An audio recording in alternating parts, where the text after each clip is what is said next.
Spoštovani državni svetniki, spoštovani vabljeni, pričenjam 46. sejo Državnega sveta, ki jo je predsednik sklical na podlagi 53. člena Zakona o Državnem svetu in Poslovnika Državnega sveta. Za današnjo sejo so se opravičili Bojan Kekac in Boris Popovič.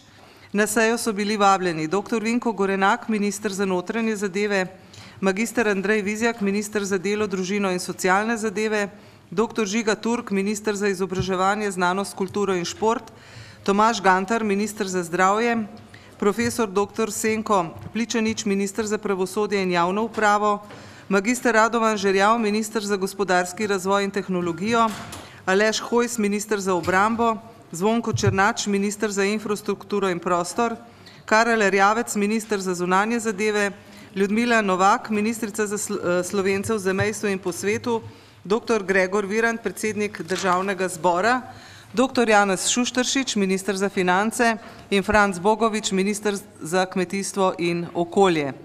O sklicu seje je bil obveščen predsednik Vlade Republike Slovenije, gospod Janez Janša. Sklicem 3.5. ste prejeli predlog dnevnega reda, ki je bil naslednji. Prvič, odobritev zapisnika 45. seje Državnega sveta. Drugič, pobude in vprašanja državne svetnice in svetnikov. Tretjič, predlog zakona za uravnoteženje javnih financ. Četrtič, predlog za začetek postopka za spremembe Ustave Republike Slovenije z osnutkom ustavnega zakona. Petič, predlog zakona o spremembah zakona o ugotavljanju katastrskega dohodka. In šestič, predlog resolucije Državnega sveta za izhod Slovenije iz gospodarske krize. Na podlagi poročila Komisije za gospodarstvo, obrt, turizem in finance, ki ste ga prejeli po elektronski pošti in na klop, in na predlog kolegija Državnega sveta predlagam, da se umakne naslednja točka dnevnega reda, in sicer predlog resolucije Državnega sveta za izhod Slovenije iz gospodarske krize. Glede na poslovnik Državnega sveta o utemeljenosti takega predloga za umik, Državni svet odloča brez razprave, zato predlagam, da glasujemo najprej o umiku 6. točke dnevnega reda. Prosim, če prijavite svojo prisotnost. 27, kdo je za umik točke dnevnega reda? 25, je kdo proti? Nič. Točka dnevnega reda je umaknjena. Ja, k besedi se je javil kolega Meh. Lep pozdrav še enkrat vsem skupaj. Interesna skupina delodajalcev se je sestala danes na svoji seji, ker se nam je zdelo, da je predlog zakona za uravnoteženje javnih financ izjemno pomemben, ne samo za nas, ampak dejansko za to državo. Oblikovano je bilo mnenje, vendar smo ob začetku razprave ugotovili, da ne vemo, o kakem predlogu zakona naj bi razpravljali. Gre za to, da je predlog zakona doživel, jaz kolikor vem, preko 300, če ne kakih 400 amandmajev. Treba je upoštevati, da so bile tudi pripombe zakonodajne službe izjemno zahtevne. In danes je nemogoče reči, o kakem predlogu ne bi sploh razpravljali. Jaz mislim, da ni potrebna še ena splošna obravnava, ki bi jo danes lahko imeli, se pravi, danes ni mogoče imeti konkretne obravnave v obliki amandmajev na predlagani sklep, ampak je lahko samo splošna obravnava in zaradi tega interesna skupina delodajalcev predlaga, da se 3. točka umakne z dnevnega reda in da o tem razpravlja na svoji prvi seji Komisija za gospodarstvo in se opredeli do predloga, ki bo šel v obravnavo. Prosim, da z razumevanjem sprejmete ta predlog, zdi se mi pa edini možen. Hvala. Hvala za obrazložitev. Zdaj razprava na predlog ni mogoča, mogoče pa obrazložitev glasu. Kolega Ozimič. Hvala lepa. Zdaj, to ni replika ali pa nekaj takega, ker z enako dilemo, kot ste se vi srečali, smo tudi na interesni skupini lokalnih interesov to obravnavali, ampak glede na predlog umika smo tam prišli do nekaj drugega zaključka, da glede na to, da bo zakon po vsej verjetnosti v tem tednu sprejet, je potem stvar pase in je vse nadaljnje obravnavanje brezpredmetno, a ne. V interesni skupini smo pa podprli mnenje, ki je bilo na izhodiščnem verziji zakona z vsemi tistimi pripombami, ki so jih oblikovali naše 3 komisije, ne glede na to, da se je pač vmes spremenilo in je to pač videnje in sugestija Državnega sveta. Tudi smo bili mnenja, da ni posebne škode, če so pripombe, ki smo jih imeli na izhodiščno stanje, doživele neko svojo spremembo in, kot ugotavljamo, so v toku sprejemanja zakona. In zdaj je seveda dilema, ali to sploh obravnavati, v interesni skupini pa smo mnenja, da je takšno mnenje, kot smo ga izoblikovali v tem postopku, lahko čisto korektno. Kolega Peršak. Očitno smo se v vseh interesnih skupinah spraševali, ali in kolikšen smisel ima govoriti o predlogu zakona, za katerega dejansko nihče od nas ne ve, kaj v njem bo jutri, ko ga bo obravnaval Državni zbor, pisal. Po drugi strani pa se nam je zdelo vendarle važno, da bi Državni zbor, upajmo, da bo kdo vendarle prebral, nekako dobil opozorila, ki so zapisana v mnenju. Zato smo mi predlagali amandma, ker je dejansko nemogoče, da Državni svet ne bi rekel, ali podpira ali ne podpira, da se je pač seznanil z zakonom, da je na prvotni predlog imel takšne in takšne pripombe in stališča, da to pošilja v Državni zbor, da pa se seveda ne izreka o tem, ali ga podpira ali ne, ker se ne ve, o čem, kaj bi podpiral. Zlasti, ker je slišati seveda po poročilih, da so bile sprejete na odboru za finance tudi nekatere odločitve, da se bo zakon dopolnil mogoče celo z ustavno spornimi določili, ker bi naj se v zakon vnesli nekatere določbe, ki so bile z referendumom o pokojninskem zakonu seveda zavrnjene in vse eno leto ne bi se smelo podobnih ali pa istih rešitev sprejemati. Zdaj slišati je, da naj bi se z amandmaji vnesle takšne rešitve v zakon in je to seveda dodatno sporno.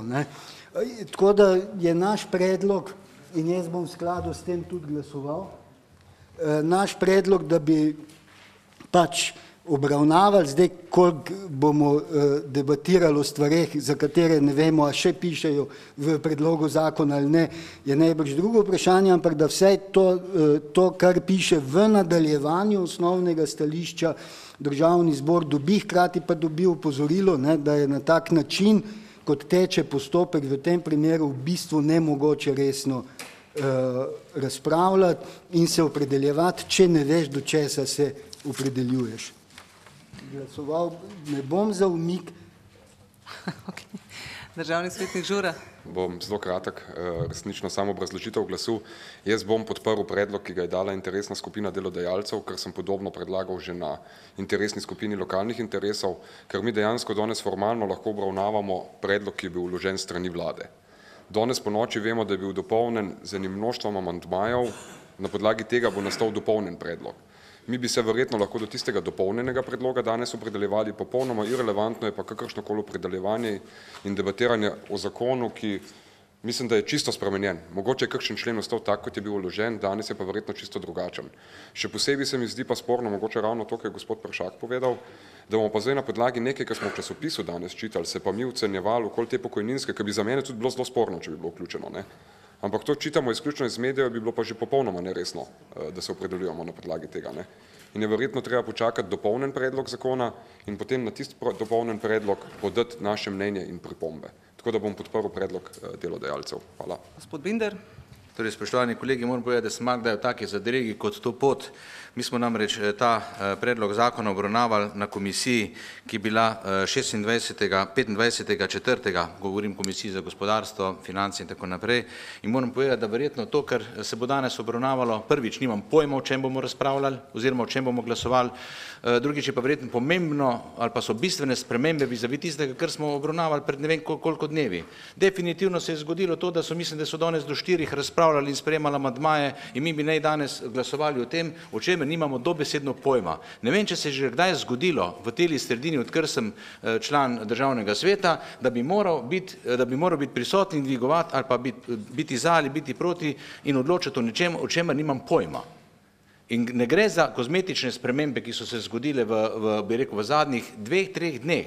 In še se lahko dogajajo, kajti vemo, da vlada vsake toliko časa oziroma predstavniki stroke prinašajo in menjajo strani in liste in se noter pojavljajo neke dikcije, za katere se, socialnimi partnerji niso zgodili in zaradi tega jaz tudi vem, da so socialni partnerji v tem trenutku tako grozno pozorni, da jim ne bi v zadnjem trenutku utrudili verjetno neke rešitve, s katerimi se bi oni ne strinjali in so v nizkem štartu, da eventualno vložijo tudi pobudo za naknadni zakonodajni referendum. Tako da se mi zdi skrajno neresno, da bi danes jaz o tem odločil, zato podpiram predlog delodajalcev, interesne skupine delodajalcev. Če pa se slučajno bo zgodilo, da bomo kljub temu obravnavali ta zakonski predlog, moram pa povedati, da se bom zdržal, da ne bom, čeprav se ne bi smel, niti za, niti proti, ker ne vem, o čem bomo mi danes razpravljali.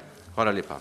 Če ni več razprav, prehajamo na odločanje o predlogu interesne skupine delodajalcev, to se pravi, da se umakne z dnevnega reda točka 3. Ugotavljamo prisotnost. 29. Kdo je za to, da se točka umakne?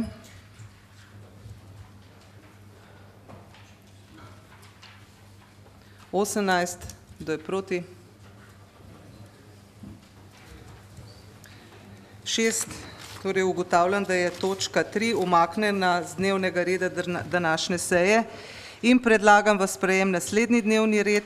Prvič, odobritev zapisnika 45. seje Državnega sveta Republike Slovenije. Drugič, pobude in vprašanja državne svetnice in svetnikov. Tretjič, predlog za začetek postopka za spremembe Ustave Republike Slovenije z osnutkom ustavnega zakona. In četrtič, predlog zakona o spremembah zakona o ugotavljanju katastrskega dohodka. Prehajamo na točko. Ja, vsem, ki ste se ne glede na to odzvali, se zahvaljujem za prisotnost. Prehajamo na drugo točko dnevnega reda in sicer odobritev zapisnika 45. seje Državnega sveta. Osnutek zapisnika ste prejeli po elektronski pošti s sklicem. Ugotavljam, da na podlagi 3. odstavka 60. člena poslovnika ni pisnih pripomb, zato predlagam, da o zapisniku glasujemo. Prosim, če prijavite svojo prisotnost. 27, kdo je za? 31, je kdo proti? Nihče. Zapisnik je tako sprejet. In prehajamo na naslednjo točko pobude in vprašanja državne svetnice in svetnikov. Po elektronski pošti 8.5. in na klop ste prejeli vprašanje državnega svetnika Petra Požuna v zvezi z imenovanjem članov zdravstvenega sveta. Predlog sklepa ste prejeli po elektronski pošti in na klop. Želi svetnik Požun podati kratko obrazložitev? Izvolim. Hvala, gospa predsedujoča, kolegi. Škoda, da je vlada že odšla, ker ploži, saj vprašanja slišala. Morda se bo zdaj nenavadno, da v zadnjem času toliko vprašanj z področja zdravstva, ampak to, kar se dogaja v zadnjem obdobju, je res eno hudo lomastenje po zdravstvenem sistemu, po javnem zdravstvenem sistemu, ki se ga res ruši s temi posegi in imenovanje zdravstvenega sveta v obliki, kakršni je, kjer je recimo izločen večji del predstavnikov javnega zdravstva, kjer je izločena blagajna Zavod za zdravstveno zavarovanje kot 95% plačnik vseh storitev, pa je not predstavnik zasebne zavarovalnice, pa izločitev enega celega dela zdravstvene dejavnosti, se pravi zdravstvene nege, kaže na to, da zgleda nimamo več namena v državi ohraniti visoko raven javnega zdravstva, ampak da bomo šli v neko neoliberalno smer tudi na tem področju, za kar bi vam pa rad povedal, da po vseh izkušnjah v svetu niso dobre. niso dobre in bodo seveda imele velike posledice. Tako da seveda se vam bom zahvalil, če boste podprli moje vprašanje. Hvala. Hvala lepa. Želi kdo razpravljati? Če ne, prehajamo na glasovanje. In sicer predlagam, da glasujemo v sklepu. Državni svet podpira vprašanje državnega svetnika Petra Požuna v zvezi z imenovanjem članov zdravstvenega sveta in predlaga vladi Republike Slovenije, da vprašanje preuči in nanj odgovori. Prosim, če prijavite prisotnost. 30, kdo je za tak predlog? 29, je kdo proti? Nobeden, to se pravi, državni svet sklep sprejel. Po elektronski pošti na klop ste prejeli odgovor Ministrstva za okolje na vprašanje državnega svetnika Petra Požuna glede koncesij in dovoljenj za opravljanje dejavnosti zasebnih ponudnikov zdravstvenih programov, ki so bili kot ponudniki izbrani na nacionalnem razpisu Zavoda za zdravstveno zavarovanje za izbor najugodnejših ponudnikov za izvedbo izbranih zdravstvenih programov za leto 2012. Po elektronski pošti in na klop ste prejeli odgovor Agencije za zavarovalni nadzor na vprašanje državnega svetnika Draga Ščernjaviča v zvezi z negospodarnim in zaskrbljujočim delovanjem uprave Vzajemne v škodo zavarovancev.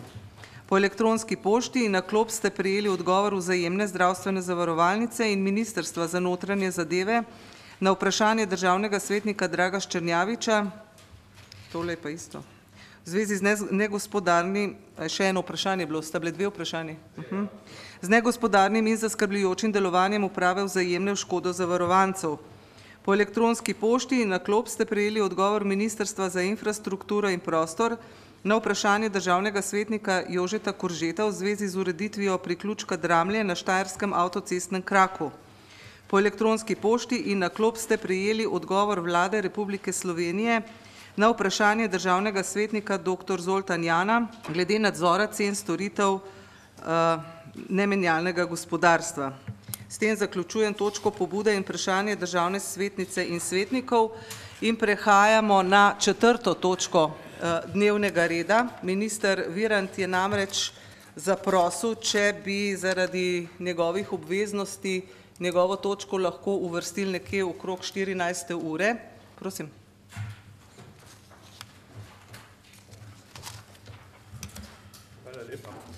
Malček čuden scenarij imamo danes, ne. V dnevnem redu nismo glasovali in ponavadi se na vprašanje pobude imajo možnost državni svetniki tudi se izreči o prijetih odgovorih in to bi rad storil, ne, v glavnem z mojim vprašanjem. Namreč, če ste uspeli prebrati o tem vprašanju, kdo nadzira cene komunalnih storitev, je popolnoma jasno, zakaj imamo v tej državi najvišje cene komunalnih storitev, odvoz smeti in take stvari, in najnižje plače. Govori se pa se vedno samo v primerjavi z Evropi imamo zelo nizko smetarino. In vse je urejeno. In če kaj ni urejeno, morajo pa občinske uprave urediti. Kdo bo pa kontroliral, če tisto drži, se izpolnjuje, tega pa ni. Toliko, hvala lepa. Hvala. Ma še kdo v tej točki kakšno dodatno obrazložitev? Drugač bi jaz vsem prosila, da zamenjamo točki dnevnega reda ali pa do 2. ure prekinemo sejo. To sta dve opcije. Izvoli, gospod Rus. Jaz bi samo rad zaprosil vodstvo te seje, da opozori na neodgovorjena vprašanja. Predvsej vprašanj smo postavili, cela vrsta vprašanj, ki zadevajo tudi sedanje napore, ki bi bodo posegali v zakone. Na ta vprašanja se vlada ni potrudila odgovoriti. Jaz ne vem, je to rezultat neizkušenosti te vlade, je to neučinkovita organizacija te vlade, imeli so en mesec časa in tega niso storili. Jaz bi rad podal en zelo oster protest in pozval k vladi k spoštovanju ustave, njenih dokler jo še imamo, dokler je ne ukinemo v naslednji točki, ne, ampak dokler vlada bi morala ustavo prečitati, se z njo seznaniti, prisegli so, da jo bodo spoštovali in jaz moram reči, da tako kot se obnašajo, da ne priznajo ne sodišč, da ne priznajo zakonov, da lažejo nam in slovenski javnosti, da se sprenevedajo, ta stil meni ni všeč. In če bo šlo tako naprej, bo mogel pozvati ta zbor, da razpusti vlado in seveda oblikuje nekaj bolj učinkovitega, ki bo dajal javnosti odgovore, ki si tudi ta zasluži. Ne? To ni nobena grožnja, to je pač apel temu zboru, da izrazi protest zoper, bom rekel, odlašanje za odgovori, ki pomembno vplivajo na naše odločanje v zvezi z predlogi vlade, ki so pred nami. Ne? Hvala za opozorilo. Protest in opozorilo za neodgovorjeno vprašanje bomo seveda posredovali. Običajno se to vedno stori, je pa izpadlo iz naštevanja. Še kaj na to točko? Ne. Potem, kot se rekla, predlagam, da zamenjamo tudi na prošnjo udeleženke k 4. točki dnevnega reda in začnemo s 4. točko dnevnega reda, predlog zakona o spremembah zakona o ugotavljanju katastrskega dohodka. Predlog zakona je bil objavljen na spletni strani Državnega zbora v poročevalcu z dne 6.4.2012 in ste ga prejeli po elektronski pošti s sklicem. Predlog je obravnavala Komisija za kmetijstvo, gospodarstvo in prehrano. Mnenje komisije ste sprejeli po elektronski pošti in na klop. Predlog mnenja Državnega sveta ste prav tako prejeli po elektronski pošti in na klop. In prosim, da morebitne amandmaje k predlogu mnenja vložite v pisni obliki. Ali bi želela besedo predstavnica predlagatelja zakona? Izvolite, pri tej točki pozdravljam Nevo Žibrik, sekretarko Ministrstva za finance. Spoštovani svetniki, hvala za besedo in za uslugo, da ste zamenjali tale vrstni red.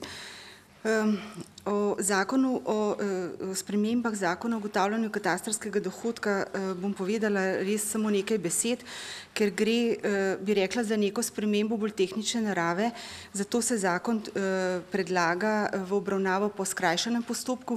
Drugi razlog pa je, da vkolikor tega zakona ne bomo uveljavili do konca junija, se nam bo pojavila v letu 2012 pravna praznina pri določanju davčne osnove za dohodke iz osnovne kmetijske dejavnosti, ker ne bomo imeli izračunanega katastrskega dohodka.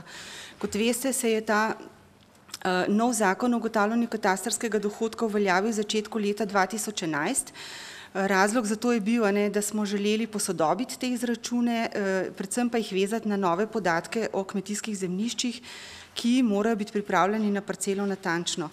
Pristojnost nad izvajanjem je bila podeljena geodetski upravi, in ta zaradi omejevanja proračunskih sredstev nekaterih nalog, ki bi jih morala izvesti, zato da bi se zakon uveljavil, ni uspela izpeljati. Tako da nam grozi, da 30. junija 2012 zakon ne bo uveljavljen. Se pravi, ta nova metoda ne bo uveljavljena. Zato s predlogom zakona predlagamo naslednje rešitve, in sicer, da se uveljavitev nove metodologije zamakne za 1 leto, to pomeni do 30. junija 2013, in obenem določamo, kako se bo katastrski dohodek določil za 2012. In sicer se predlaga, da se določi na enak način, kot je bil določen v letu 2011. Zdaj namreč druge pravne podlage za te rešitve nimamo. Še to lahko povem, da ob enem spremembo tega zakona smo morali poseči tudi v zakon o dohodnini in v 154. členu podaljšati obdobje za obravnavo oljkarjev in vinarjev, tako da je to neizvajanje te metodologije povzročilo kar veliko zapletov, tako da upam, da se bo to dodatno leto res primerno izkoristilo in da bo v okviru proračuna, da bodo zagotovljena primerna sredstva, da se to res zaključi. Hvala lepa. Hvala lepa. Ali želi besedo predstavnik Komisije za kmetijstvo, gozdarstvo in prehrano? Izvolite, Cveto Zupančič.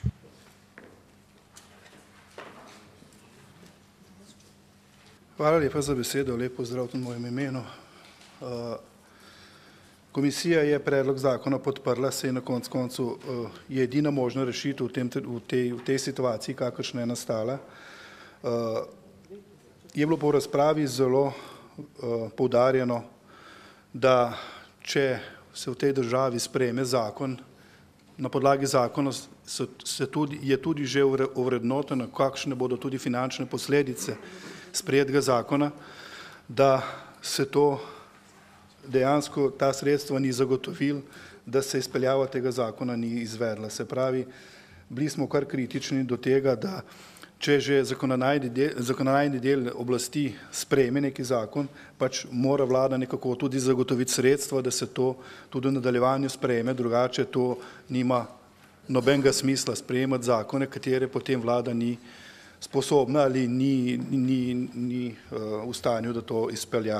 Seveda, kot sem že rekel, je v tem trenutku to edina rešitev, smo jo podprli, vendar še vedno ne vemo, če bo vlada zagotovila sredstva tudi za prihodnje leto, ali bomo drugo leto spet nov zakon sprejeli, ki bo ponovno za eno leto podaljšal to zgodbo. Če je to na to odgovor ja, potem je ta zakon nesmiseln, ki je bil sprejet, in jaz mislim, da mora vlada sprejeti vso odgovornost ali pa koalicija, vsaka, katera pač sprejme zakon, da ga potem tudi zagotovi sredstva in da dejansko to izpelje.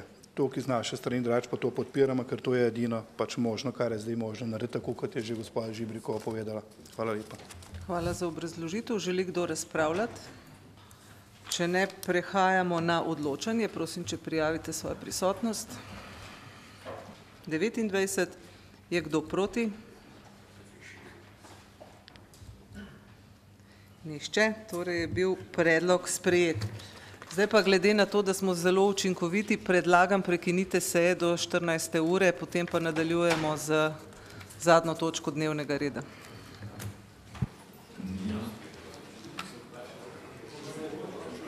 Nadaljujemo s prekinjeno sejo. Zdaj mi smo pokazali svojo voljo in napor, da počakamo predlagatelja zakona. Trenutno ga še ni, če se nam bo pridružil v nadaljevanju. Mi bomo pa točko vseeno obravnavali. Predlog za začetek postopka za spremembo Ustave Republike Slovenije z osnutkom ustavnega zakona je bil objavljen na spletni strani Državnega zbora v poročevalcu in ste ga prejeli po elektronski pošti s sklicem. Predlog je obravnavala Komisija za državno ureditev, mnenje te komisije ste prejeli po elektronski pošti s sklicami na klop. Mnenje službe Državnega sveta za pravne in analitične zadeve ste prav tako prejeli po elektronski pošti s sklicem in na klop. Predlog mnenja Državnega sveta ste prejeli po elektronski pošti in na klop. Prosila bi vas, da morebitne amandmaje k predlogu mnenja vložite v pisni obliki. Kot rečeno, predstavnika predlagatelja ni. Ali želi poročevalec Komisije za državno ureditev pojasniti stališče komisije? Podvnučec ima besedo. No, javil sem se sam zato, da damo predlagatelju še malo časa, da pride. Drugače komisija ustavni zakon ne podpira. Razloge za to imate v prilogi. Temeljni del našega mnenja temelji na pravnem mnenju naše službe za pravne zadeve, drugače pa menimo, da pač ukinitev takega organa, kot je Državni svet, ne more temeljiti na nekem varčevanju. Gre za v bistvu deflacijo demokratičnih sistemov in splošno demokracije v naši državi, zato seveda se ne moramo strinjati, da bi na račun nekega varčevanja, ki pa sploh ni veliko, ne vemo, da Državni svet košta manj kot 2 milijona evrov na leto, medtem ko pa se pa nikje drugje pa troši veliko več, in če bi rekel, da bi dal nasprotni predlog, pa bi ukinili 1/3 poslancev, bi bistveno več lahko privarčevali. Toliko jaz na kratko. Hvala. Hvala lepa. Želijo besedo predstavniki interesnih skupin. Gospod Peršak. Tako kot najbrž vse interesne skupine, seveda tudi interesna skupina negospodarskih interesov, ne podpira predloga za ukinitev Državnega sveta. Javil sem se pa, oziroma odločili smo se pa, da to stališče še razložimo in da damo 2 amandmaja k mnenju, ki je sicer že dovolj obširno in temeljito, ampak zdelo se nam je, da je potrebno 2 stvari podčrtati. Ena, ker v zvezi s utemeljevanjem tega predloga za ukinitev. Eden izmed teh argumentov naj bi bil, da Državni svet ovira, da bi bil zakonodajni postopek bolj kvaliteten in učinkovit. Nam se zdi in zaradi tega predlagamo prvi amandma, da se še to dodatno poudari, da je seveda bolj kvaliteten in učinkovit tisti sistem, ki omogoči čim širši dialog in doseganje čim višje stopnje soglasja o odločitvah in da Državni svet kot inštitucija nesporno to možnost širi in daje in da je zaradi tega omogoča sprejemanje vsaj načeloma, če je seveda upoštevan, sprejem odločitev na neke širši osnovi, kot pa v nekem ožjem pa enostransko zasnovane odločitve. No in drugi, ravno v bistvu isto temo z nekega drugega vidika, govori o kvaliteti odločanja in tu pač želimo z enim stavkom, z 2 pravzaprav, še okrepiti argumentacijo, ki je že, da Državni svet zaradi svoje sestave in načina delovanja je sposoben kvalitativno izboljšati zakonodajne predloge, kar se skozi dokazuje svojimi mnenji, pripombami, opozorili, da pa je seveda učinek tega odvisen od pripravljenosti predlagateljev zakonodajnih predlogov in poslancev, ali so tem predlogom pripravljeni vsaj načeloma prisluhniti ali ne. Hvala lepa. Še kakšen predstavnik interesnih skupin? Ne. Odpiram razpravo. Želi kdo razpravljati? Izvolite, gospod Peršak. Torej, jaz vem, da je, kot sem že prej rekel, praktično vse ali skoraj vse napisano v mnenju Državnega sveta, ki naj bi ga Državni svet danes sprejel. Zdi se mi pa, da je zaradi javnosti, ki je vendarle tudi navzoča, smiselno nekatere stvari še dodatno povedati. Jaz sem se seveda zelo želel in najbrž vi vsi tudi in zato se mogoče vam ne zdi smiselno razpravljati, če bi te razprave slišal tudi glavni predlagatelj oziroma osnovni nosilec predloga, ampak upam, da bo na tak ali drugačen način, da bo to mnenje in te razprave prišle tudi do njega. Upravičujem se, če bom kakšno stvar ponovil, ampak kot pravim, zdi se mi pomembno povedati, čeprav besede grejo v veter ali pa v eter. Tisto, kar se mi zdi najprej pomembno, je to, da seveda ta predlog ni nov. Predlogi za ukinitev Državnega sveta so se pojavili že ob prvem sklicu Državnega sveta, takoj, in sicer kot neke vrste odziv, po mojem prepričanju, na stališča samega Državnega sveta, ki je že v prvem sklicu začel poudarjati, da je Državni svet drugi dom parlamenta, in jaz sam se seveda spominjam tega, da se je kot odziv pojavilo zelo ostro zanikanje najprej tega, češ, da to ni noben drugi dom, da je to zgolj nek posvetovalni organ in da je parlament v Sloveniji samo Državni zbor. Ta argument je seveda kaže na neko, bi človek rekel, ozkost duha, na neko ozko gledanje, pa na neko držo, češ, kaj se boste vi silili zraven, kar parlament smo pač samo mi in tako naprej. Argumentov je seveda še več, ampak tisto, kar pravzaprav daje, kar na nek način čudi, je neke vrste bornost teh argumentov, ne. Neka šibkost. Ne.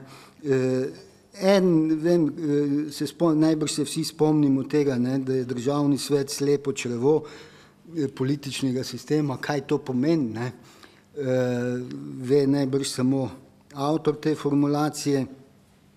Drug tak argument, ne, ki ga pa zelo pogosto uporablja tudi gospod Virant, je, da predlagatelj ukinitve, da državni svet ne prinaša nobene dodane vrednosti.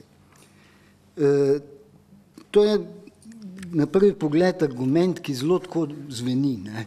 Ker se seveda o dodani vrednosti v vsakih poročilih na radiju ali pa na televiziji spregovori vsaj 5-krat, ne?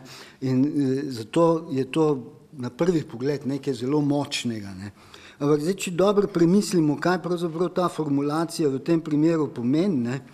Vsi vemo, kaj dodana vrednost pomeni, celo tisti, ki nismo ekonomisti, ne? Si nekako predstavljamo, kaj to je.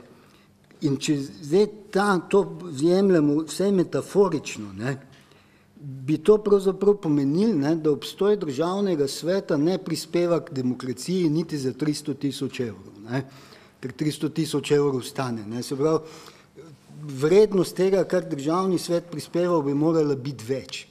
Odkdaj se prispevek k demokraciji meri z denarjem, ne, je pač neko vprašanje. Ne. Tako, kot je bilo pa že danes rečeno, ciniki bi seveda rekli, da se potem neprimerno bolj splača ukiniti državni zbor, ne, ker je proračun neprimerno višji. Ne.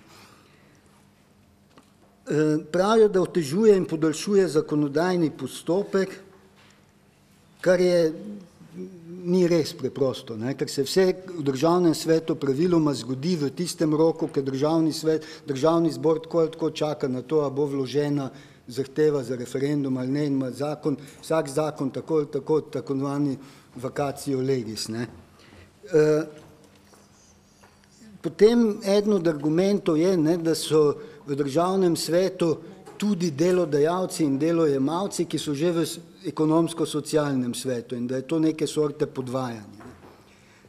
Seveda je pa kontraargument ta, da državni svet ne obravnava samo tem z področja delovne zakonodaje in tako naprej, kar je večji del tega, kar dela ekonomsko-socialni svet in da številne odločitve, ki jih zakoni seveda zadevajo, pa tudi interese teh dveh skupin in seveda drugih. Ker čakamo, ne, bom pač zapolnil čas, ne.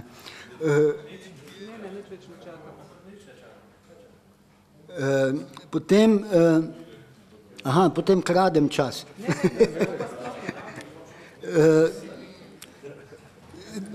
Rad bi še nekaj rekel, rad bi tudi zavrnil argument, ne, da navzočnost predstavnikov različnih stanovskih interesov, kot so kmetje, samostojni poklici, obrtniki, kultura, šolstvo, univerza in tako naprej, omogoča na nek način škodljiv vpliv korporativizma.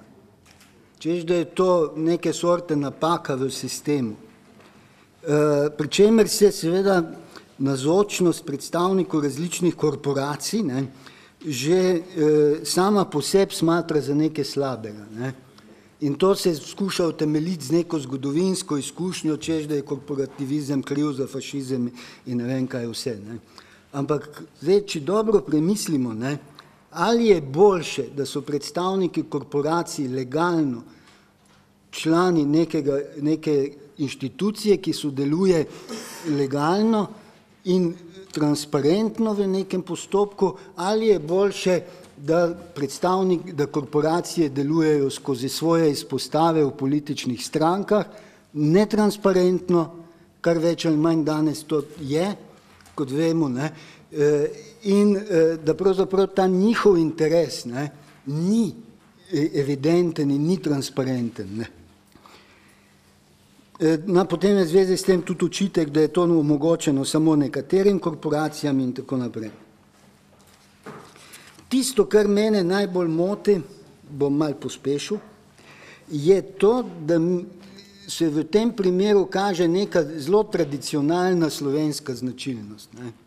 Mi v tistih stvareh, ki jih imamo, nikoli pa niso čist primerljive z tem, kar ima Nemčija recimo ali pa Avstrija, ne, a priori vidimo slabo. Ne. Nikoli nismo pripravljeni razmišljati, kaj pa, če je neka rešitev boljša ali pa vsaj enako dobra. Ne. Zato, ker pač recimo rečejo, ja, Nemčija pa tega nima, ne, ali pa bog ne da Francija, ne, Avstrija tega nima, ni dobro. Ne. Namesto, da bi razmišljali o tem, da seveda v starih demokracijah so določene stvari pač po po neki inerciji tradicije urejene tako, kot so, vemo pa vsi, da je danes v svetu zelo močan trend, da bi se inštrumenti demokratičnega odločanja razširili, da bi se vključili, da bi se to tudi Združeni narodi zelo zagovarjajo, ne, da bi se v veliko večji meri v procese odločanja vključevale, organizirano vključevale sfere civilne družbe in da bi ponekod, ne, da bi se tudi bolj omogočili oblike neposredne demokracije. Zdaj, Državni svet seveda ni ravno na prvi pogled za oblike neposredne demokracije primeren, ampak glede na to, da je Državni svet dom na nek način civilne družbe in da zelo veliko se ukvarja s tem, ne, da omogoča civilni družbi artikulacijo problemov pa interesov, seveda pravzaprav prispeva k obojemu. Prispeva k temu, da je civilna družba bolj navzoča in prispeva k temu, da lahko neposredno se izrazijo določeni interesi, ki niso organizirani v strankah. Ključno se torej zdi, ne, da Državni svet prispeva k temu, da se prostor dialoga v političnih odločitvah širi in da dobiva več obrazov in nesporno je po mojem prepričanju, da je bolj učinkovit tisti demokratični sistem, ki vključuje čim več dejavnikov, ne, prizadetih in ki omogoča doseganje čim višje stopnje soglasja o določenih odločitvah. Ne pa tisti, ki jih sprejema enostransko. Če ste poslušali, ne, gospoda Viranta, ste videli, da on oži demokracijo izrazito na strankarsko demokracijo. Ne. In z tega vidika je njegovo stališče, bom rekel, izrazito na nek način celo predmoderno, kaj šele, da bi bilo postmoderno ali pa kaj podobnega. Ne. In je pravzaprav presenetljivo, da je tako ozko.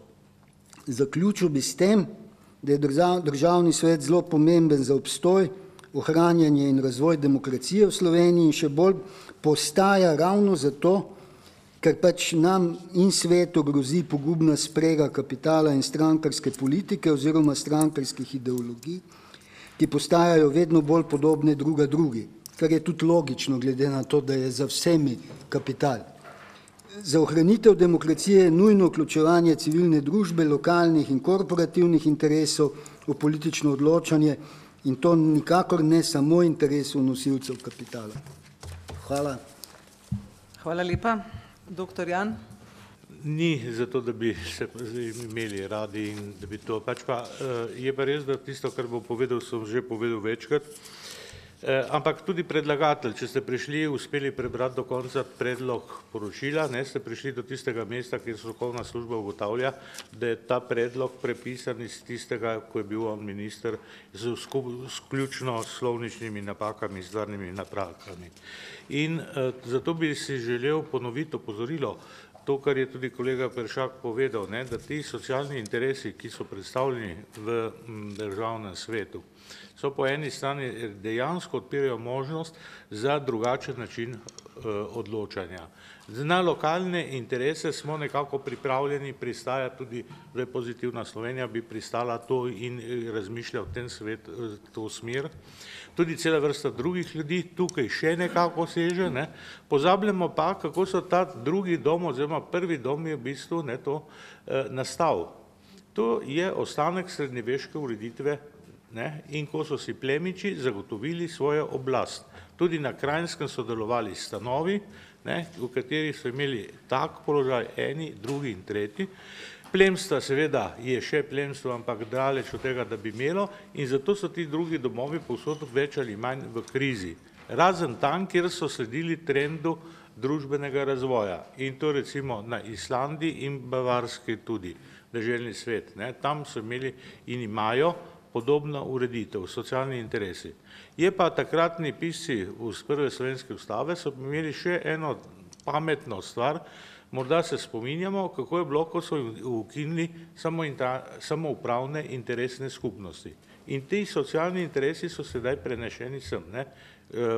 Samoupravna interesna skupnost za vzgojanje in izobraževanje so predstavniki interesov. Zreducirano iz celega skupščinskega sistema vseh strokovnih služb je nastal en sam človek brez tajnice. Torej, tukaj je nekje po eni strani možno drugače gledati in po drugi strani je istočasno tudi neka zgodovinska tradicija, ampak o tem so tudi drugi. Drugače me pa vsa ta diskusija okrog neučinkovitosti državnega sveta spominja na tisto anekdoto oziroma izkušnjo. V enem sklicu sem vodil tudi zakonodajni postopek, da bi o ureditvi psihološke dejavnosti. Psihologi si prizadevajo, da bi imeli podoben položaj, kot ga imajo psihiatri, da bi lahko imeli tudi zdravstveno dejavnost, ki je po svetu naokoli. No in potem seveda to je bilo mesece, letja in tako naprej. In seveda psihiatri so tudi pristali na to, da psihologi lahko tudi zdravijo, razen ene stvari. Ne smejo pisati receptov. In potem seveda ti se lahko pogovarjaš v nedogled, čeprav so tudi tukaj učinkovite metode. In tako se dogaja tudi s tem državnim svetom.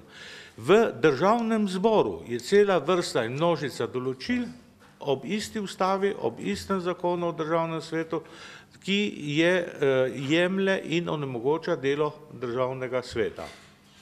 V prvem sklicu smo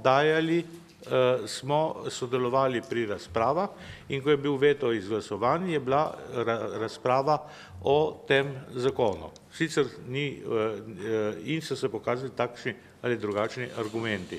Potem se je vse skupaj zreduciralo na to, da se samo ponovno glasuje. In ponovno glasovanje so takoj zapletli, tako da je negativen sklep. Predlog sklepa o vetu je, kdo je za to, da zakon obstane, ne pa kdo je za to, da podpre veto. Tako da že tukaj pol mandata poslanci ponavadi potrebujo, da razumejo to stvar. In mi smo v začetku dajali, najprej je bilo tudi mnenje obvezujoče, obvezno, so počakali mnenje, potem se to je bilo ali pa ni bilo, prebral ga itak nihče ni. Dolgo časa se je bilo možno vlagati amandmaje, neposredno. Državni svetnik, tudi sam sem vložil amandma kot predstavnik interesov vzgoje in izobraževanja. Potem je bilo, če je državni svet lahko to napravil in to je vse s poslovniškimi določili. Dokler seveda ni. In to je tako, kot tisti zakon tam o psihološki dejavnosti. Psihologi so imeli ostre ali pa še ostrejše kriterije za sprejem, kot na medicinski fakulteti, recimo v konc 60-ih let, ampak vseeno položaj se ohranja preko takih sekundarnih stvari. In to je. No in seveda zdaj vse pa nas boli, tudi to, kar bojo poročali, vsi so proti državnemu svetu, razen državnih svetnikov. Ampak to je vedno tako, kako postaviš anketno ali pa referendumsko vprašanje. Če bi vprašali, kdo je za to, da se ukine državni zbor in ohrani samo vlada, kakšen bi bil odgovor? 80%, 17 neopredeljenih in tako naprej. Hvala lepa. Hvala lepa, doktor Rus. Hvala lepa za besedo. Meni je skrajno žal, da smo se odločili, da počakamo doktorja Viranta. Namreč, če vprašate mojega 12-letnega sina, zakaj ob 7. zvečer piše domačo nalogo, prav nisem imel časa. Kaj si pa delal? Ja, pa sem šel fuzbal igrat, pa sem šel na računalnik, pa sem še malo legice pogledal, čeprav sem že majster, pa tukaj pa tam pa ena knjiga.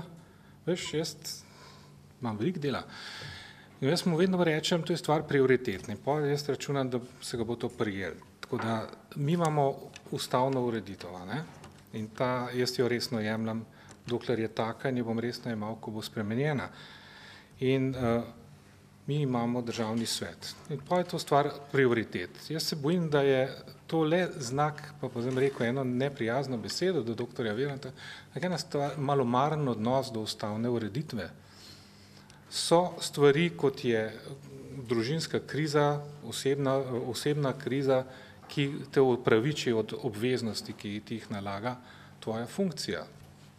Tukaj bi mogel biti, ko je točka začela teči, to, da je prosil ljudi, take, kot smo mi, da čakamo, pa ne, ker smo velikani slovenske misli, ampak tudi mi smo zaposleni, ker to delamo honorarno ob delu, ne tako kot on full time, je že nezaslišano, da mu pride na misel, da bi pač rekel, čakajte me, bom prišel, ko utegnem. Ne utegnem na prvo prioritetno nalogo prideti.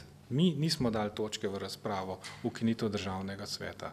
Mi obravnavamo njegovo točko, on ne utegne. Jaz mislim, da tukaj ne moramo izraziti neko nezadovoljstvo nad razumevanjem prioritet predsednika državnega zbora. Moral bi izkazati dolžno spoštovanje, če tudi se z nami ne strinja. To je obvezan v okviru svoje prisege in v okviru svoje funkcije, dokler deluje kot funkcionar v političnem sistemu Republike Slovenije. To funkcija, ne jaz, od njega zahteva. On ruši svojo lastno avtoriteto in avtoriteto ustavne ureditve. Če on ne bo jemal resno, marsikdo pod njim jo je pripravljen jemati še manj resno. Tako da to je, bi rekel, ne čakajmo več drugih ljudi, ker moramo vedeti, kakšna je naša vloga v tem sistemu. Jaz bi samo rekel to, državni svet, ne moramo sprejeti debate o učinkovitosti, ker je demokracija organizirana neučinkovitost. V politični misli boste našli zelo veliko argumentov, ampak demokracija je organiziran sistem nezaupanja. Demokracija nastopi takrat, ko mi vladarja ne ljubimo, ko mu ne izkazujemo svoje podložnosti, ampak presojamo racionalno, vrednotimo njegovo delo, ves čas izražamo dvom in s tem preverjamo kvaliteto njegove dela. Zato oblast ni absolutna, ampak je demokratična. Vsak parlament je instrument organiziranega nezaupanja, ki pa je lahko produktiven, če opozicija ve in zna delati in ima tudi neke politične kulture. Tako da tukaj beseda učinkovitost, neučinkovitost, to so dejansko zgodbe iz fašizma. Odpravimo neučinkovite rešitve, naj bo en, ki nas pelje naprej. Nevarno, stokrat nevarno. Beseda učinkovitost je izjemno neprimerna in politično nekorektna, če jo boste uporabljali na kjerikoli resni univerzi, vas bodo z očmi metali iz sobe. Tega ne sme več noben politik pred resnimi akademiki reči. Zdaj, tisto, kar bi pa jaz rekel, je pa, dajmo razmišljati o tem, zakaj se tudi sami počutimo nemočne. Jaz mislim, da sta dve točki, v katerih bi mogli razmišljati, in to je o profesionalizaciji in pa možnosti sprožanja, da vsak svetnik sproži ustavni spor. Namreč, zgodi se, da so vlade in ministri so trmasti, zakonodajno-pravna služba državnega zbora je včasih v podrejenem položaju, spustijo skozi zakone, ki imajo očitne neustavnosti noter. Mi smo lahko zelo produktivna korekcija. Zakaj čakati na nekoga, ki ima pravni interes, zato ker je povožen, ker je prizadet, dajmo mi korigirati. In jaz mislim, da bi tukaj bila ena od nadgradenj. Druga nadgradnja državnega sveta pa ni naša profesionalizacija v celoti, ampak ob službi, ob tako široki paleti tematik, pa se imam za generalista, nažalost, ne za specialista samo, pa jih samo 1/5, 1/10 morda lahko osebno ovrednotam. Če bomo delali tako naprej, potem bomo dejansko postali samo zagovorniki parcialnih interesov, ki se tukaj srečajo in civilno kramljajo en z drugim. To ni dobro. Mi moramo znati presežti svoje parcialne, strokovne ali pa stanovske razlike. Mi smo po moje tukaj zaradi tega, da se jaz in Binder začenjava razumevati, da razumem njegovo problematiko, da on mene nauči, da jaz njega naučim, da on razume, zakaj je socializacija gospodarstva, da on razume, zakaj je svoboda gospodarske pobude, se upravičujem, to je moj telefon. In v prid temu razumevanju in v prid razumevanju širše slike, ker to je tisto, kar je nujno potrebno in tukaj naša dodana politična vrednost, razumevanje širše slike, ne, bi pa rabili mi v bistvu pomoč. Jaz bi rabil pa marsikaterem zakonu nekoga, da mi da background, da me pripravi na točko in tako naprej. Naše diskusije in predlogi bi lahko bistveno kvalitetnejši profesionalizacijo vidim v nečem, kar je danes zelo zaželeno, odpiranju novih delovnih mest v državnem svetu, strokovnih delovnih mest, ki bi meni pomagali pomagati ob moji službi na posamezne točke, ki jim, moram reči, marsikdaj nisem kos, ker je prevelik zalogaj. To bi jaz imel danes za pripombo. Hvala. Hvala lepa. Še gospod Reven. Evropa se zdaj sprašuje, kam in kako iz te krize. Išče nov odgovor, išče novo smer. In tukaj se mi dotikamo del tega. Pa bom poskušal pokazati, kako je. V državnem zboru so stranke, ki imajo svojo hierarhijo in jasno je, da hierarhija deluje zmerom več ali manj od zgora navzdol, malokrat od spoda navzgor, ne glede katera stranka je to. No in zakaj je to važno? Važno je zato, da ko se išče nekaj novega, ko se išče rešitve, potem mora biti čim več idej. Vse imamo lep pregovor, 100 glav več ve kot ena sama. Točno to. To se pravi, da državni zbor ni tista inštitucija, ki bi dovolj široko zavzemala stanje v državi. Dočim pa državni svet pa je zato, ker mi smo več med ljudstvom, smo neprestano vpeti v probleme, kolikor pa poslanci, ko je poslanci izvoljen, gre pač v svojo kancelijo in več ali manj tam deluje, čeprav je bil od nas izvoljen. Pa spet ponavljam, katerakoli stranka, tukaj ni razlike. No in v čem je tista nova prihodnost? Mi, če ćemo Slovenijo spraviti iz tega stanja, kot je, moramo v prvemu spremeniti tiste zakone, ki nas kot državljane, kot podjetnike, katerokoli vrsto državljanov občanov, se dotaknemo, ovirajo in ovirajo napredek. Poglejte, mi imamo kup zakonodaj, ki dobesedno dušijo podjetniško inicijativo. Imamo kup ureditev socialnega področja, ki podpira dobesedno lenuhe, ki ne ločuje, kaj je tisto socialna ogroženost. Imamo kup zakonov, ki jih je treba res nujno popraviti in spremeniti na vseh področjih. Tako v šolstvu praktično ga ni resorja, kjer takega zakona ne bi bilo. Zakaj to pravim? Zato, ker če se pri spremembi zakonodaje zavzame dost široka paleta ljudi, med katerim sigurno spada državni svet, potem bomo prišli do neke kvalitetne rešitve. Poglejmo, da bom jasen, zakaj to govorim. Smo imeli tukaj zakon o preprečevanju dela na črno. Če bi takratni minister imel malo bolj odprto glavo, če bi hotel sprejeti naše ideje, bi lahko bi bil ta zakon sprejemljiv, bi že imel svoje učinke in ne bi bilo referenduma. Isto je in z drugim zakonom, s pokojninskim. Isto smo tukaj pravili, kaj je bilo potrebno spremeniti. In zakaj je to važno? Zakaj mora biti državni svet, vendar ne v taki obliki, kot je zdaj, ko imamo praktično roke zvezane. Moramo dobiti širša pooblastila oziroma širšo dovoljeno področje. Zakaj? Naprimer, ko je, da omenim delo na črno.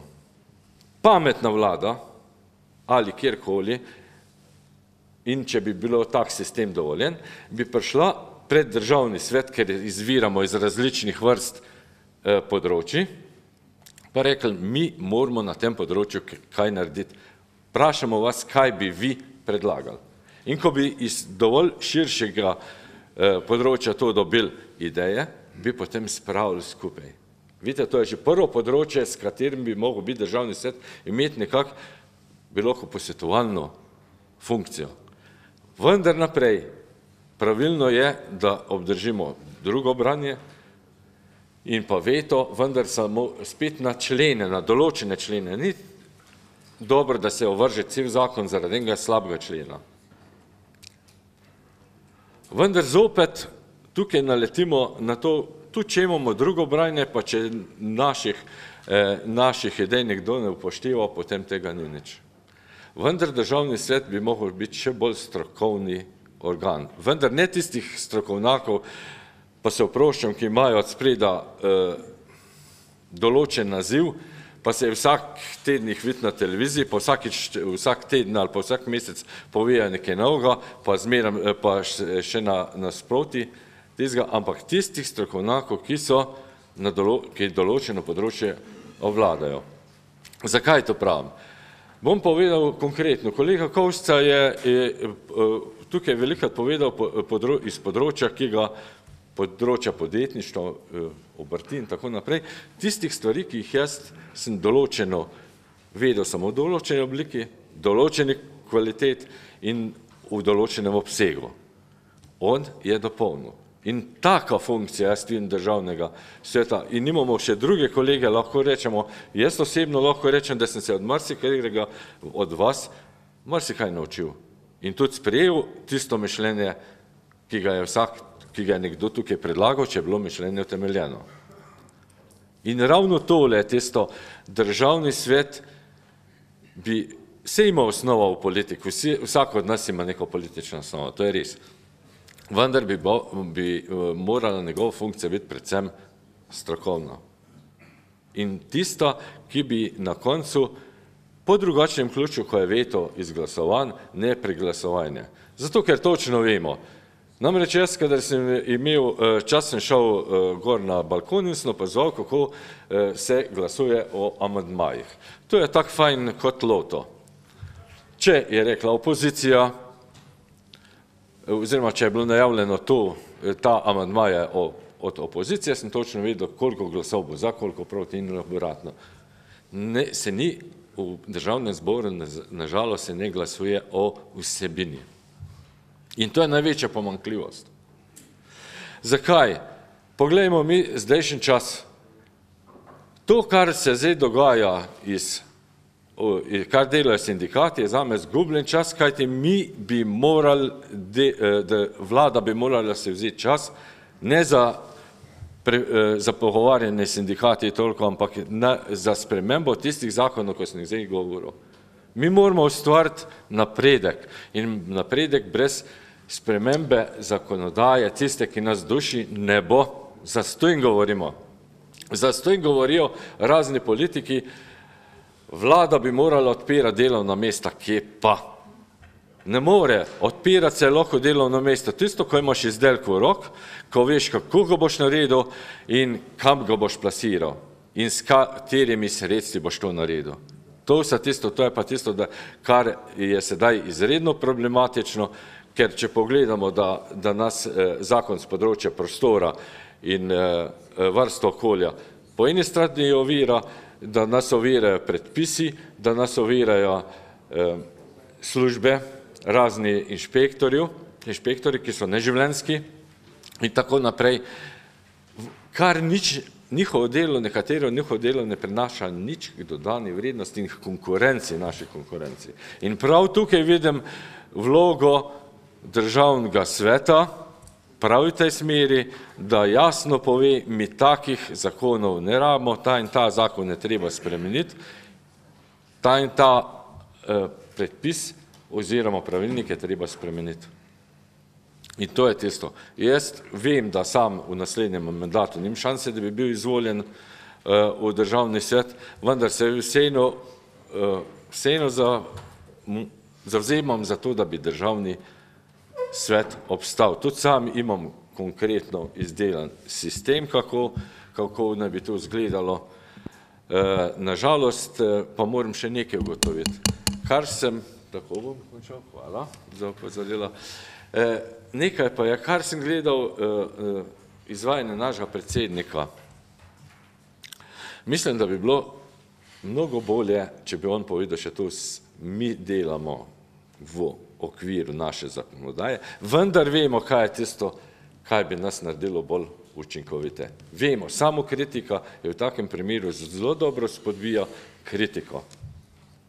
Hvala lepa. Hvala lepa. Gospod Jenčič. Podprl bom mnenje Komisije za državno ureditev, ki predloga sprememb ustave ne podpira. Ustava Republike Slovenije je dokaj dosledno izvedla delitev oblasti na zakonodajno, sodno in izvršno oblast. Zakonodajno oblast sodita dva domova, prvi in drugi dom oziroma državni zbor in državni svet. Argumenti med ostalim za ukinitev državnega sveta so tudi podaljševanje zakonodajnega postopka, med vrsticami zapisano zaradi vetov, ki jih državni svet daje na sprejete zakone. V resnici ne gre za neko bistveno podaljševanje zakonodajnega postopka, saj ima državni svet samo 7 dni časa, da se odloči, ali bo predlagal oziroma kasneje izglasoval tudi takšen veto. Tukaj se mi poraja paralela z sodno oblastjo. Tudi sodišča, tako beremo, slišimo, vidimo, pa tudi občutimo, bi naj bila neučinkovita. Vendar pa zaenkrat, če nisem zasledil predloga, da bi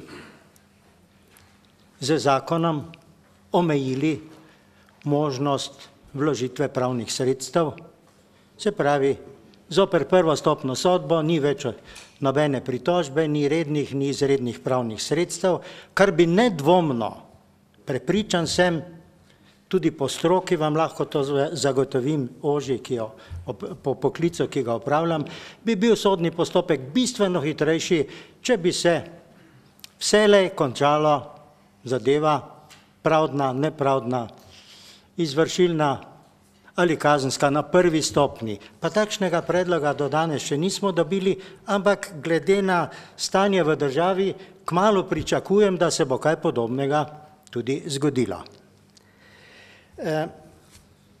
Drugi dom ali prvi dom, državni svet, da bom zelo natančen, je namreč neke vrste kontrolni organ državnega zbora in polemike o tem, ali naj ima zakonodajna oblast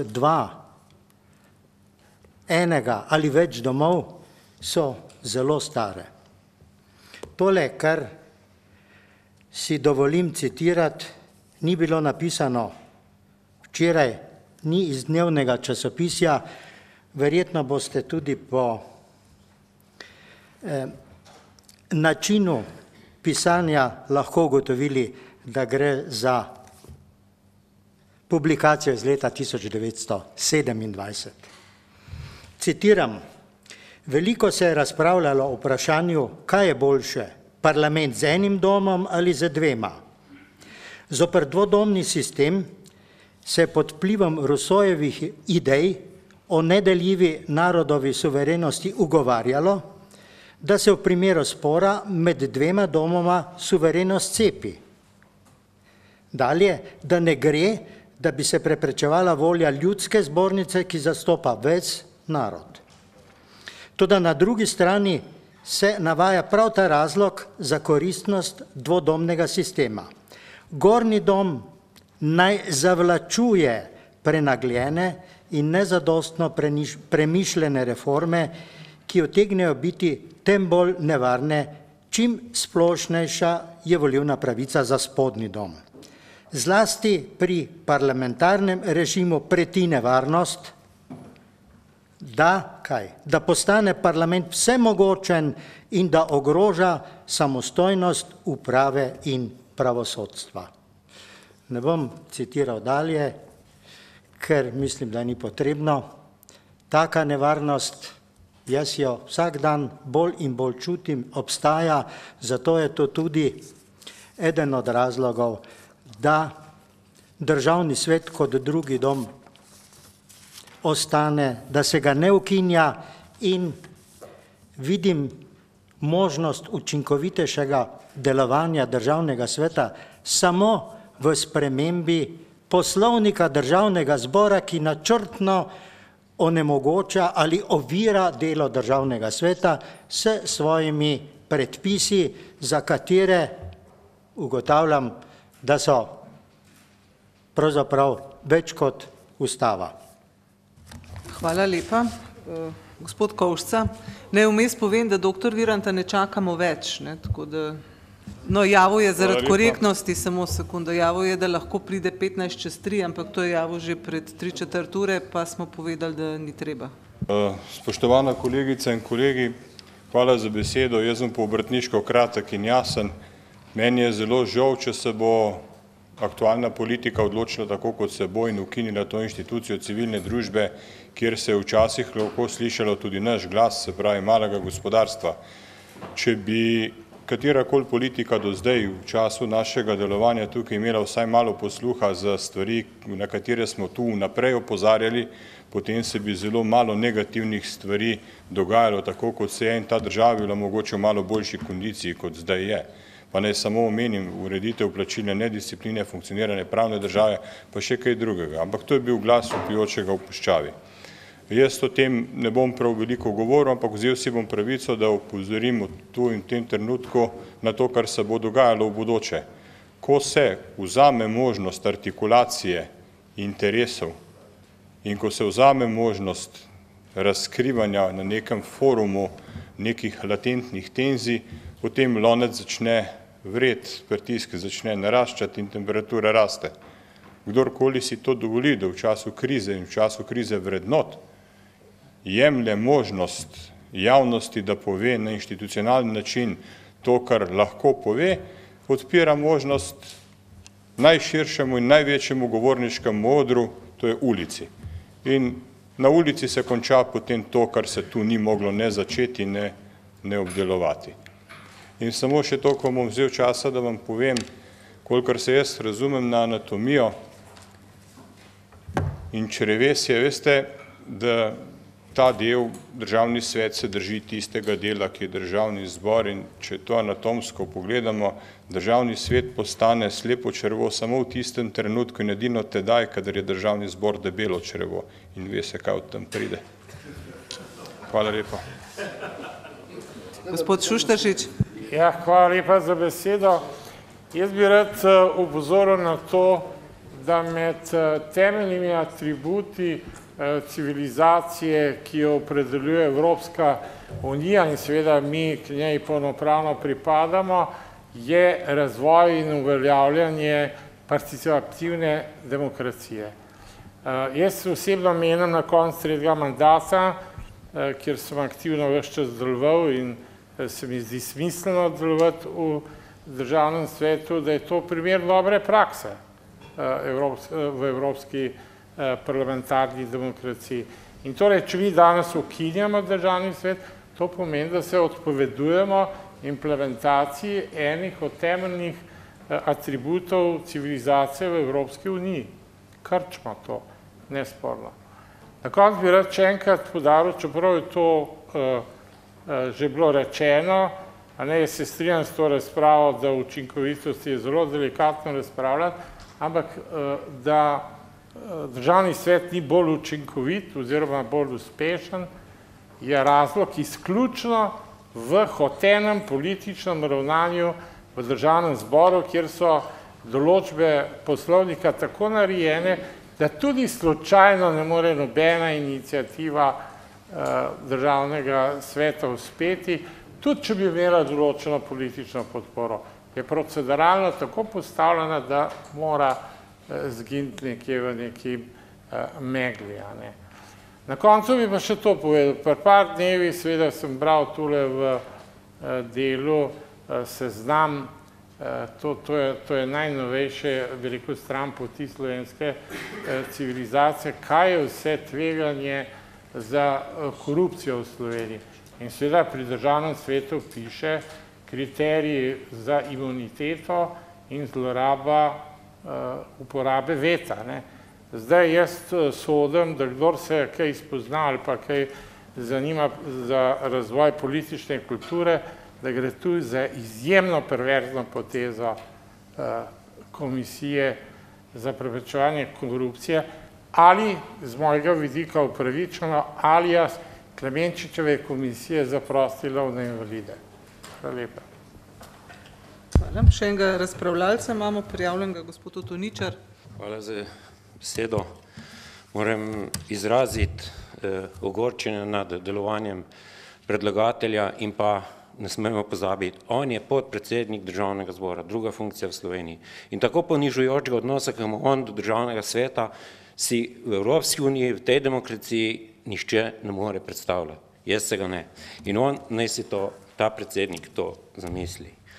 Lahko bi danes, mi sami sebe prepričujemo, lahko bi on danes bil tukaj in doživel neko učno uro o dvodomnosti in pa, ne bom rekel, tudi o delovanju državnega sveta, ker tisto, kar je on in njegovi somišljeniki, ki so podpisali ta dokument, napisali o državnem svetu, totalno, ne morem reči, totalno nič ne vejo o državnem svetu, ampak večinoma ne vejo o delovanju državnega sveta. Zato mogoče si gospod predsednik nekje v eni sobi posluša, kaj mi razpravljamo, zato da bo mogoče neka politična taktika, bojo tik pred zdajci priletel tlele noter, pa bo povedal svojo mašo, katero že mi ne bomo mogli več na njegova vprašanja ali pa na njegove gledanje odgovarjati. Mislim, da kitajskega se ne smemo dovoliti in to je res izčrpavanje nasprotnika, bi rekli, nekako vojaška taktika in potem bom naredil, kar bom naredil. To, kar se je danes zgodilo, bi morali nekako obvestiti tudi javnost, tudi novinarji so nekako, ne vidim, so še tukaj, obupali nad tem delovanjem in to bi mogli se vsi v Sloveniji demokratično razmišljajoči zamisliti. Zakaj? Če nekdo reče, druga oseba v državi, sem bil, sem in bom proti državnemu svetu, to je zelo zaskrbljujoče.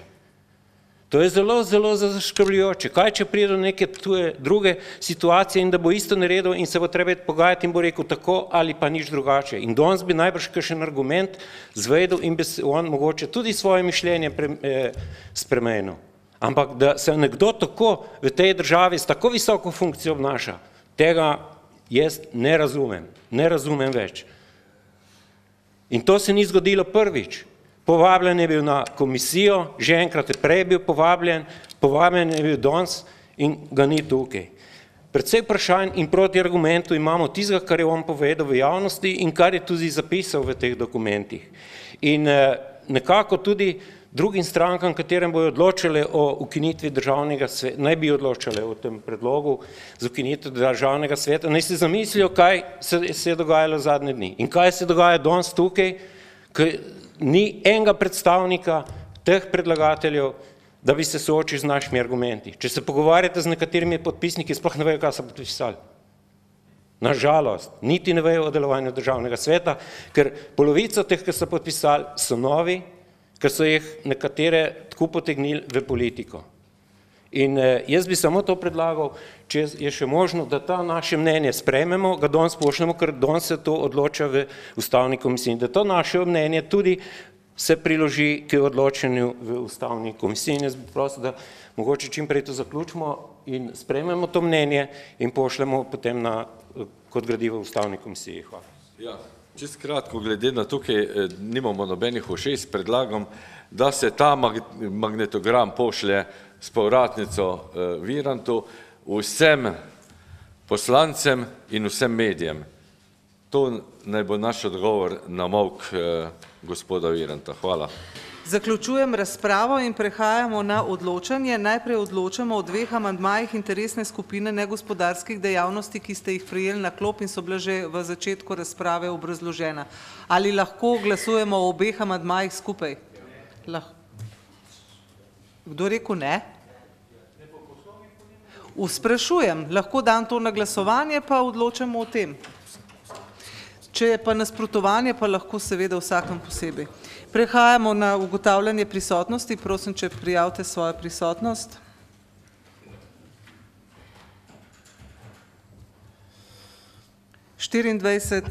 Odločamo o prvem amandmaju interesne skupine, da se za tretjim odstavkom mnenja doda nov četrti odstavek, ki se glasi: predlog za ukinitev Državnega sveta je nerazumljiv, ker Državni svet svojim obstojem širi možnost dialoga o posameznih zakonodajnih predlogih ter ostalih političnih odločitvah, s tem, da v proces odločanja vključuje raznolike interese skupine in s tem omogoča usklajevanje mnenj ter višjo raven soglasja.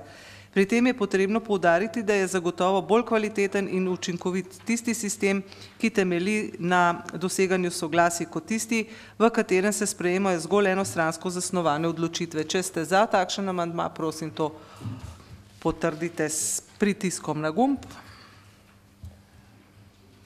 20. Je kdo proti? 1. Ugotavljam, da je prvi amandma sprejet in prehajamo na odločanje o drugem amandmaju, ki glasi: v prvi alineji sprememba Ustave Republike Slovenije je potrebna zaradi izboljšanja kvalitete zakonodajnega postopka pod naslovom Podrobna razčlenitev predloga sprememb Ustave. Se prvi odstavek dopolni tako, da se glasi: navedba, da je ukinitev Državnega sveta potrebna zaradi izboljšanja kvalitete zakonodajnega postopka, je neutemeljena trditev predlagatelja, ki v nadaljevanju ni obrazložena. Nasprotno, prav doprinos kvalitetnejši zakonodaji je bistven argument za obstoj Državnega sveta. Državni svet je zaradi svoje sestave in načina delovanja sposoben kvalitativno izboljšati zakonodajne predloge, kar vse skozi dokazuje svojimi mnenji, pripombami in opozorili. Učinkovitost njegovih naporov pa je v veliki meri odvisna zlasti od pripravljenosti predlagateljev zakonodaje in Državnega zbora o stališčih Državnega sveta konstruktivno razpravljati in jih pri odločanju upoštevati. Prosim, da prijavite svojo prisotnost. 24. Kdo je za tak amandma? 24. Je kdo proti? Nihče. Zdaj pa prehajamo na odločanje o predlogu mnenja Državnega sveta za začetek postopka z spremembo Ustave Republike Slovenije z osnutkom ustavnega zakona, kot ste ga prejeli na klop in skupaj s sprejetimi amandmaji. Prosim, da prijavite svojo prisotnost. Bomo še enkrat ponovili. Prosim, če prijavite prisotnost.